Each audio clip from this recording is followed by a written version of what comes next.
Invisible wall architect. Characters.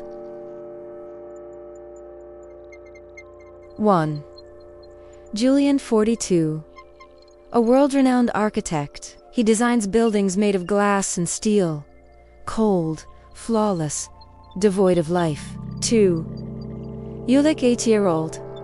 A boy in a too-big sweater who drew houses on the wallpaper behind the sofa, dreaming of a place where it's always warm and no one leaves. 3. Clara, an elderly keeper of the archive of unconstructed dreams. She wears glasses that reflect worlds that could have been. 4. Gray developer. Julian's inner strength that makes him simplify everything, emasculate emotions, and make the world functional but dead. Part 1. Glass Captivity. Julian was sitting in his penthouse. There was absolute luxury around him. Marble, panoramic windows, silence. But this silence was not peaceful, but vacuum. He felt homeless in his own home. Every time he closed his eyes, he saw the same crack in the ceiling, not in reality, but in his perception. "You're building cages for others," a whisper rang out. On his desk, among the blueprints of skyscrapers, lay an old, yellowed piece of paper. A house was drawn on it by a child's hand. It had round windows, a roof made of multicolored tiles, and smoke from a chimney swirled in the shape of a heart.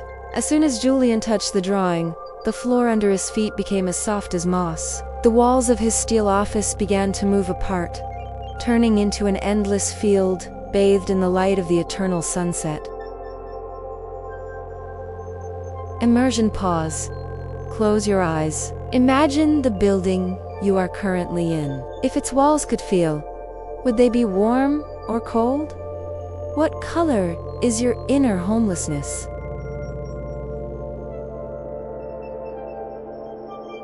Part 2. Archive of Unconstructed Dreams. Julian walked across the field until he came across a lonely door standing right in the middle of the grass. Above the door hung a sign, Clara & Co., Bureau of Perfect Refuges. Behind the door was an endless library of blueprints. Old Clara was sorting through rolls of paper. "Oh, Julian, have you come to pick up your order? He's been waiting for you here for 35 years. "I didn't order anything," he replied dryly. "Your soul ordered this when you were 8, and you hid under the table during your parents' fight. You then designed your ideal home. But then the gray developer came and said that it was unprofitable." Clara handed him a golden compass. "Follow the path of pencil shavings.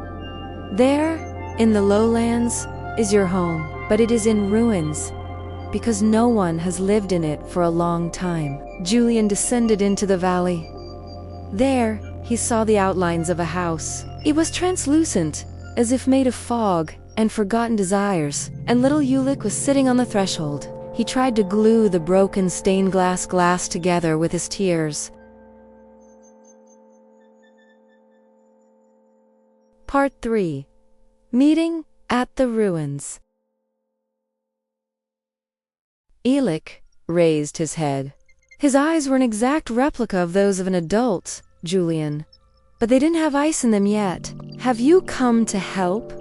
the boy asked. The gray developer said this house would be demolished to make way for important things to do. "I won't allow it," Julian said unexpectedly to himself. Achi. That moment, the sky darkened. The gray builder appeared, a huge shadow that resembled an excavator. "That's not practical," he thundered. "There are too many windows in this house, and other people's judgments will peep through them. These walls are too thin. They let the senses through. Tear it down. Make a concrete cube with no entrance or exit."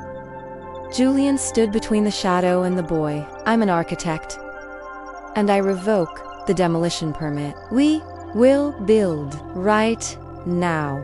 Pause for reflection. Who was the gray developer in your life? whose words made you believe that your dreams of comfort and coziness are nonsense.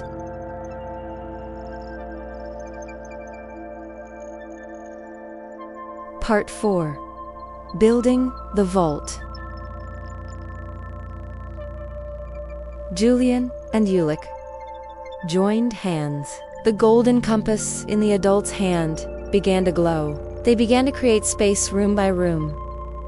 It was no ordinary house. It was a description of security itself. 1. Hall of unconditional acceptance. Instead of the front door, there was an arch of fresh flowers. There is no need to show omissions or achievements, Julian said. The walls of this hall were made of soft aqua velvet. If you leaned against them, you could hear, "You're okay. You don't have to prove anything." 2. A kitchen of healing aromas. There was always a smell of fresh bread and cinnamon. In the center stood a huge oak table. There is always a place for you at this table, even if you make a mistake, Ulick whispered. And there is never any more cocoa here. 3. Library of Forgotten Meanings. The windows of this room did not overlook the street, but at different moments in the past. But now, they were not terrible memories. Light, passing through special glasses, turned old pain into wisdom. Julian saw himself as small and realized, I couldn't change anything then, but now I can build these walls. 4. Cloudy, calm bedroom. The bed here was made of a real cloud. The walls of this room, Julian passed his hand in the air, are made of the sacred no.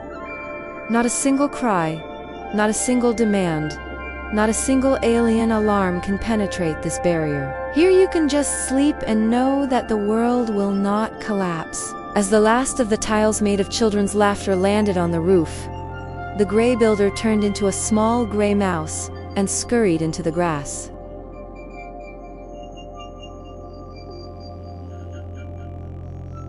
Part 5. The Key to Yourself.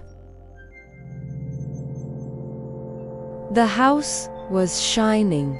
He stood firm, rooted in the very essence of Julian. Ulick approached the adult and handed him the key.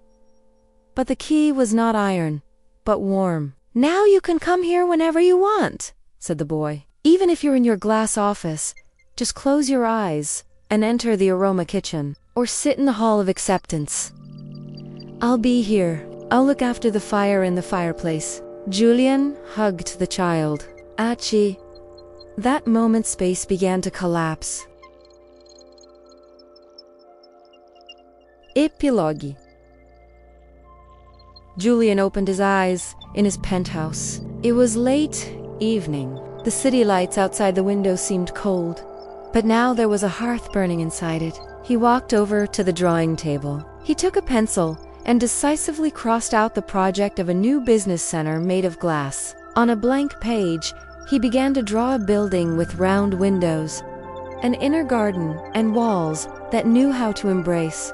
He knew the world could call it madness, but he also knew that for the first time in his life, he was building something truly solid.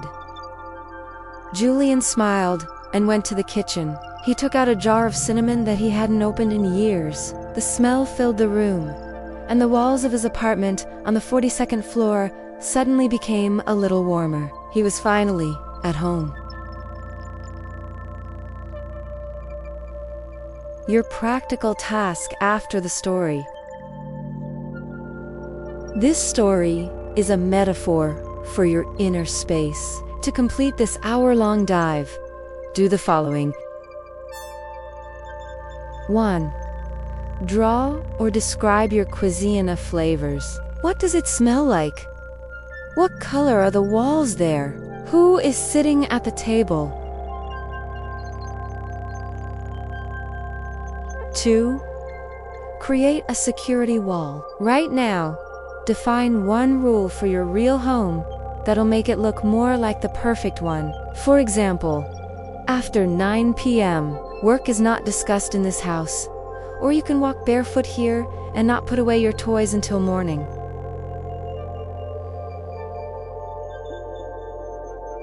3.